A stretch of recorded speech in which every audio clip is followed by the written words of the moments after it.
Where you going? Where you Man, what's up everybody? Welcome back to another episode of Wellness with your boy, Wellington. And so I know y'all looking at y'all screens right now like, man, this dude crazy. Why he got a jersey on? I thought we was learning something. But that's because today is story time.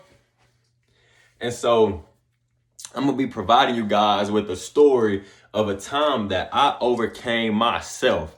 And I overcame my selfish wants for the betterment of my group, my team, my organization at the time, the Javelinas. And so, but before we get into that story, I ask that you hit that like button, that follow button, and that subscribe button. But at the end of this, I ask that you leave me a comment of a time when you overcame yourself and your selfish wants for the betterment of your team, your group, your organization. And so let's dive into that story. And so this was around 2019, 2020. And I was playing collegiate basketball at Texas A&M University, Kingsville. This was my junior year, my junior year in college and my red shirt sophomore year on the court. And I was getting ready to become a starter. I was taking reps to start at the power forward position for the year, being that I had worked my way up from my freshman year to my sophomore year to my junior year. So now I'm ready. I've envisioned what the season's gonna be like for me. I've envisioned how I'm gonna play, how I'm gonna move, who I'm gonna be guarding, everything.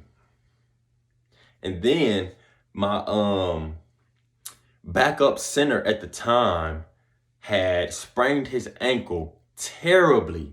I'm talking about terribly, to the point where he couldn't even walk, let alone try to play a game of basketball.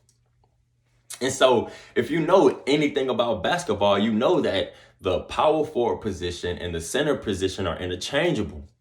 This means that with me taking those reps as the starting power forward, I had to now become the backup center. I didn't want to become a backup center. I'm 6'3". I'm 195. You got centers that, I kid you not, guys. The biggest dude was 6'9", 285. Now, I'm not good at quick math, but I do know that it is a big difference between 195 and 285. Big difference. Also, I know it's a big difference between 6'9 and 6'3. Big difference.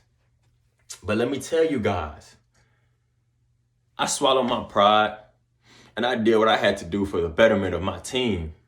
I took on that role as the backup center.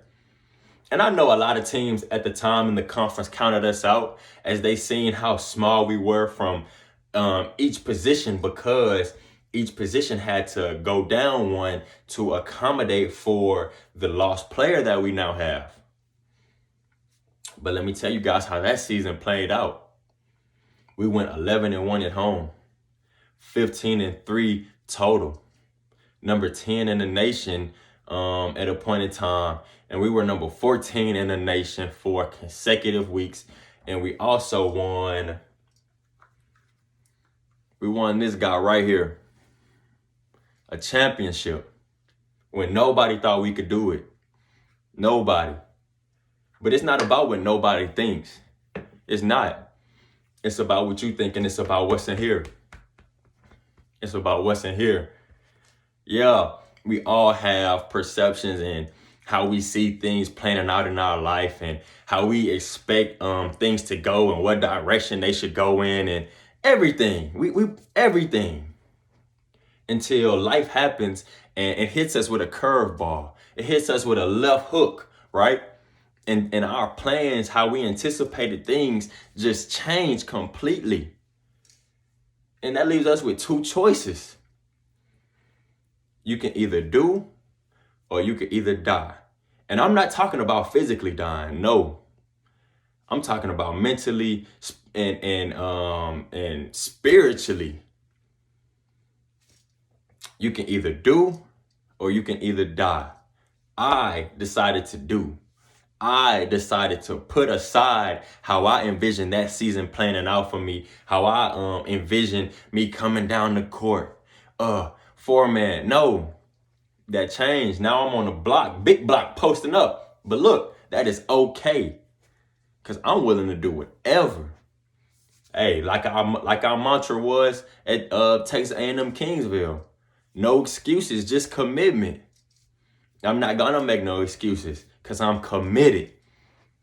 Are you committed? I know you are. That's why I want you to leave me a comment when you've shown your commitment, but not to yourself.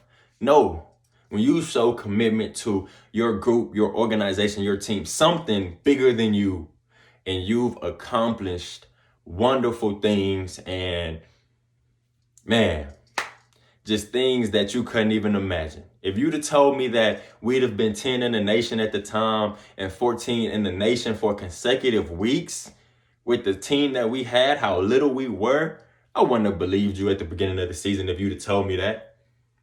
But look, I'm here to tell you right now, once you overcome yourself, oh my, it's nothing but beauty.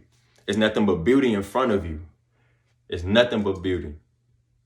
So I thank you for viewing this video. I ask that you keep overcoming yourself and your selfish wants for the betterment of not just your team now, not just your organization or your group, but for everybody on this planet. I thank you. Peace.